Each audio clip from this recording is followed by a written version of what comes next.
ہیں وہ اپنی فوجوں کا وہاں سے انخلا کر سکے، اور ہم دیکھ رہے ہیں کہ کل بھی انفیکٹ 2-3 دنوں سے کافی زیادہ مخدوش صورتحال ہے کابل کی بھی۔ کابل ایئرپورٹ کے قریب امریکی ڈرون حملہ بھی ہوا جس میں تقریباً داعش کے ایک مبینہ خودکش بمبار جو ہے وہ مارا بھی گیا ہے۔ تو جناب جیسے جیسے وہ وقت قریب آتا جا رہا ہے ویسے ویسے ہم دیکھ رہے ہیں کہ شدت آتی جا رہی ہے اس طرح کے حملوں میں، اور کہا یہ جا رہا ہے کہ کئی اسپیکولیشنز بھی ہو رہی ہیں۔ ایک تو یہ ہو رہا ہے کہ امریکہ کو کیسے علم تھا کہ افغانستان میں اور کابل میں اس طرح کا حملہ ہو سکتا ہے، اور اس کے بعد وہ حملہ ہو بھی جاتا ہے، اور اس کے نتیجے میں ہم دیکھتے ہیں کہ کتنی قیمتی جانیں ضائع ہوتی ہیں۔ اس کے بعد دوبارہ سے تھریٹن اس حوالے سے کیا جا رہا ہے کہ ممکنہ طور پر مزید حملے ہو سکتے ہیں۔ دوسرا، پاکستان کے لیے کنسرن یہ ہے کہ پاکستان تمام تر اس پروسیس کو فیسیلیٹیٹ بھی کر رہا ہے، لیکن پاکستان نے جو ٹی ٹی پی کے حوالے سے ایک موقف اپنا دیا تھا، اس حوالے سے ابھی کنسرن یہ سامنے آ رہے ہیں کہ جو ہمارے بارڈر پر ہیں وہ فائرنگ کی گئی ہے، اور فائرنگ کے نتیجے میں ہمارے جوان شہید ہوئے ہیں، پاکستان کی جانب سے ریٹیلیٹ بھی کیا گیا اور اس میں وہاں پر بھی نقصان ہوا، لیکن پاکستان جس طرح سے کوششیں کر رہے ہیں، اور پاکستان کا بڑا کنسرن تھا ٹی ٹی پی، تو لیٹس ہوپ کہ اس حوالے سے اب جو وہاں پر گورنمنٹ آئے گی تو وہ سوچے گی، کیونکہ ٹی ٹی پی نے بھی ان سے کہا ہے کہ ہماری جو ہمدردیاں ہیں وہ نئی گورنمنٹ کے ساتھ ہوں گی، تو اب ظاہر ہے کہ اس سلسلے کو ہمیں دیکھنا ہوگا۔ اور آج صبح بھی بڑی اطلاعات آئی ہیں کہ ایک راکٹ جو ہے اس سے حملہ بھی کیا گیا ہے، اور ہم اس وقت ہمارے ساتھ افغان امور کے ماہر رستم شاہ مومن صاحب موجود ہیں جن کو ہم شامل گفتگو۔ شاہ صاحب بہت شکریہ آپ کا کہ آپ نے ہمیں وقت دیا۔ شاہ صاحب یہ کہے گا کہ غیر ملکی فوج کے انخلا میں اب صرف اور صرف ایک دن رہ گیا ہے، کل کا آخری دن ہے، اور اس کے بعد جیسے ہم نے دیکھا کہ وہاں پہ طالبان نے بھی کہا ہے کہ اس کے بعد جو صورتحال ہوگی اس کے ذمہ دار ہم نہیں ہوں گے۔ تو آپ کیسا دیکھتے ہیں؟ آپ کو لگتا ہے کہ کوئی اسموتھ پروسیس ہوگا، یا پھر آپ کو لگ رہا ہے کہ خدا نخواستہ حالات خراب ہو سکتے ہیں؟ دیکھیے، حالات خراب ہونے کی وجہ صرف وہاں داعش کی موجودگی ہے، اور چونکہ نئی حکومت کی ریٹ ابھی اسٹیبلش نہیں ہوئی، ان کا کنٹرول ابھی سارے علاقوں پہ نہیں ہے، اور داعش طالبان کی دشمن رہی ہے پچھلے 5-6 سالوں سے ان کے ساتھ لڑائی ہوتی رہی ہے، اور داعش کو اسی طرح علم ہے کہ اگر طالبان کی حکومت قائم ہو جاتی ہے اور ان کی سارے ملک میں ریٹ اسٹیبلش ہو جاتی ہے تو افغانستان میں ان کے لیے کوئی جگہ نہیں، ان کو تو یا مقابلہ کر کے ختم کرانا ہوگا یا ان کو بھاگنا ہوگا۔ تو یہی موقع ہے، چند دن داعش کے پاس باقی ہیں کہ اپنا بڈا لے لیں، اور اس کنفیوژن کا جو ویکیوم ہے، جو خلا ہے افغانستان میں اس وقت حکومت کے حوالے سے، انتظامیہ کے حوالے سے، ان سے بھرپور استفادہ کریں اور جتنے حملے کر سکتے ہیں وہ کریں۔ چنانچہ ایئرپورٹ پہ حملہ ہوا، پھر دوسرا حملہ ہوا، پھر ہمارے کل باجوڑ میں جوانوں پہ حملہ ہوا، تو یہ وہ کرتے رہیں گے جب تک طالبان حکومت جو ہے ان کی ریٹ اسٹیبلش نہیں ہو جاتی سارے صوبوں میں، آپ یہ سمجھتے ہیں کہ یہ صرف داعش کا ہی فیکٹر ہے، یا ظاہر ہے کہ انگلیاں تو ٹی ٹی پی کی طرف بھی اٹھ رہی تھیں کہ ممکنہ طور پر وہ بھی ہو سکتے ہیں اس فائرنگ کے واقعے میں، اور کوئی بھی ایلیمنٹ ہو سکتا ہے کیونکہ وہاں پر انٹیلیجنس کا اس وقت فقدان ہے، ایک پراپر سٹرکچر کا فقدان ہے، گورنمنٹ کا فقدان ہے، تو کوئی بھی اس سے عنصر اس سے فائدہ اٹھا کے اٹیک کر سکتا ہے، اور کسی پر بھی نام لگایا جا سکتا ہے کہ جی فلانے نے کیا۔ دیکھیے، باقی جتنے لوگ ہیں طالبان کے مخالف، ان کو تو طالبان نے معافی دے دی ہے، عام معافی کا اعلان کر دیا ہے، حتیٰ کہ ایسے ان کے رائیول اور دشمن کرزائی جن کے زمانے میں طالبان پہ کافی وحشیانہ بمباریاں کی گئیں اور ان کے ساتھ ظلم کیا گیا،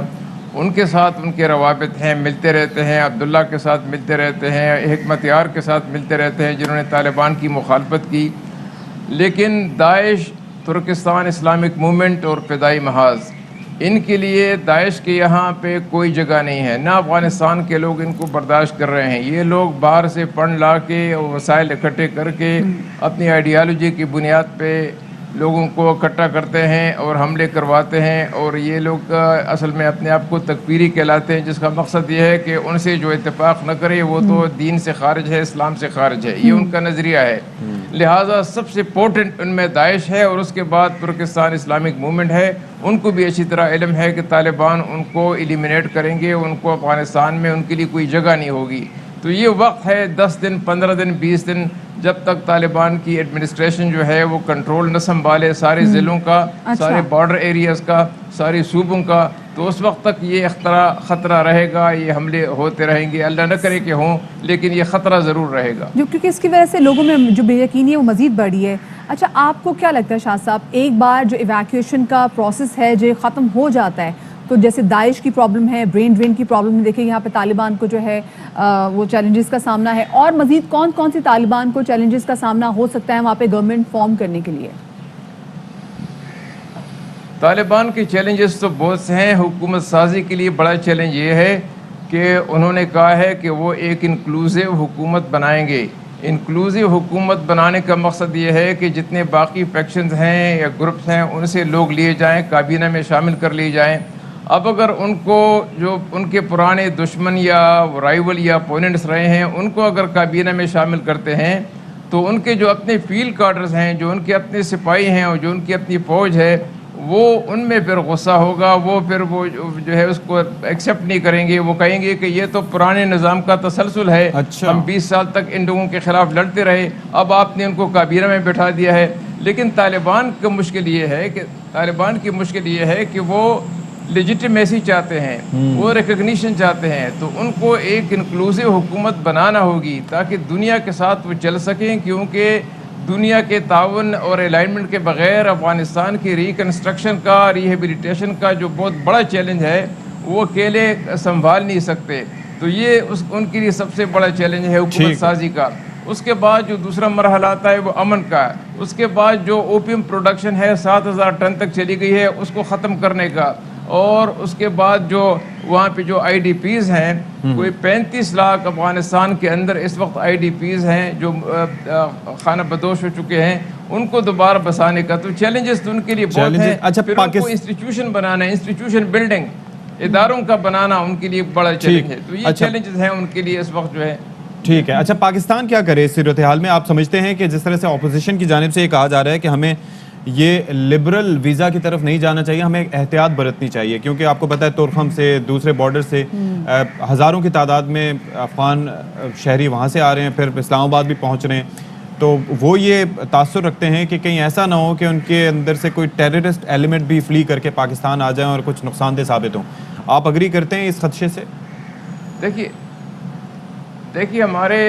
انٹیلیجنس ایجنسیز کو صوبائی ہوں یا فیڈرل ہوں ان کو حرکت میں آنا ہوگا اور ان کو نظر رکھنا ہوگی. لیکن آپ دروازے اس لیے بند نہیں کر سکتے کہ وہاں پہ ایک ہیومینیٹیرین کرائسس ہے, ایک ہیومینیٹیرین ایمرجنسی ہے. اس وقت ان پہ دروازے بند کرنا میں سمجھتا ہوں کہ یہ انفیئر ہوگا, اور یہ مدتوں تک یہ بات پھر یاد رکھی جائے گی. افغان جو ہیں وہ ہماری جو گڈ ول ہے وہ متاثر ہوگی, اور ہمیں وہاں گڈ ول بنانے کی ضرورت ہے, کیونکہ ہم کو تو سینٹرل ایشیا کی طرف دیکھنا ہے, ہم کو تو افغانستان کی اسٹیبلٹی سے بھی فائدہ اٹھانا ہے. تو میں سمجھتا ہوں کہ یہ صحیح آرگومنٹ نہیں ہے کہ دروازے بالکل بند کیے جائیں اور کسی کو نہیں چھوڑا جائے. But we'll have to be watchful. ہیں وہ ہزاروں لوگ ایران جا رہے ہیں, سینٹرل ایشیا کی طرف جا رہے ہیں. تو کچھ لوگ تو پاکستان اس لیے آئیں گے کہ یہاں ان کے رشتہ دار ہیں, یہاں پہ 15-20 لاکھ 25 لاکھ افغان مہاجرین ہیں. تو ان سے ملنے کے لیے یا ان کے پاس رہنے کے لیے, تاکہ افغانستان کی صورتحال سٹیبلائز ہو جائے. پھر میں سمجھتا ہوں کہ ان کا دوبارہ وہاں پہ وہ واپس جا سکیں گے, کیونکہ سب سے بڑی ضرورت اس وقت افغانستان میں امن کی ہے. 40 سال سے وہاں جنگ ہو رہی ہے. تو لوگ کہتے ہیں کہ غربت تو اپنی جگہ ہے, لیکن سب سے بڑی ان کا مسئلہ تو اس وقت امن ہے. اگر امن قائم ہو جاتا ہے تو میں سمجھتا ہوں کہ کافی لوگ ایشو ہے. مجھے لگتا ہے کہ آنے والے کئی سالوں میں بھی افغانستان میں امن کو لے کے ہی جو ہے وہ دنیا جہاں میں بات بھی ہوا کرے گی. جیسے بھی آپ نے ریفیوجیز کے حوالے سے بات کی, پاکستان 4 دہائیوں سے زیادہ کے ٹائم میں یہاں پہ افغانی ریفیوجیز کے ہوسٹ کر رہا ہے اور کیے جا رہا ہے, اور ابھی بھی بہت سارے ریفیوجیز دوبارہ آ رہے ہیں, جس کے بارے میں آپ نے کہا بھی کہ دروازے بند نہیں کرنے چاہیے. لیکن اس کے علاوہ جو ہم دیکھ رہے ہیں, جو غیر ممالک کی جو افواج ہیں ان کے خلا میں جو وہاں پہ لوگ موجود ہیں, ان کو وہاں سے نکالنے میں بھی ہم نے دیکھا ہے کہ پاکستان بہت بڑھ چڑھ کر اپنا کردار جو ہے وہ ادا کر رہا ہے. تو آپ کو لگتا ہے کہ دنیا اس کو بھی یاد رکھے گا کہ جہاں پہ پاکستان نے اتنی بڑی ریفیوجیز کو جو ہے وہ ہوسٹ کیا, وہاں پر پاکستان نے ایک اور بڑا کمال کام کیا, کیونکہ 21 دن ان کو مزید ہوسٹ کرے گا, پھر ان کو ان کے ممالک تک بھیجے گا؟ بالکل وہ یاد رکھیں گے, اس کو وہ ایڈمائر کریں گے, اس کو وہ اس کی تعریف کریں گے, اور پاکستان ان ممالک میں پاکستان کے لیے عزت ہوگی, جگہ ہوگی پاکستان کے لیے. یہ اچھا قدم ہے کیونکہ ایمرجنسی میں ایسی ایمرجنسی میں اگر کوئی آپ کی مدد کو آئے اور آپ کے ساتھ کچھ تعاون کرے تو ان کو مدتوں تک یاد رکھا جاتا ہے. تو میں سمجھتا ہوں کہ یہ لبرل پالیسی غیر ملکیوں کے انخلاء کے حوالے سے جو کہ یہاں سے صرف ٹرانزٹ میں آتے ہیں پھر چلے جاتے ہیں, یہ پالیسی رہنی چاہیے اور اس کو اس وقت تک رہنا چاہیے جب تک کہ سارے کے سارے افغانستان کو چھوڑ کے نہ چلے جائیں. ٹھیک ہے جی, بہت شکریہ رستم شاہ محمد صاحب, مفصل ان سے گفتگو ہوئی اور ایک دن ویسے ٹیکنیکلی تو باقی رہ گیا کل کا ہی. لیٹس ہوپ سو کہ صورتحال جو ہے وہ انڈر کنٹرول ہی رہے. ایک چھوٹی سی بریک کی طرف ہم جا رہے ہیں اور بریک کے بعد ملتے ہیں.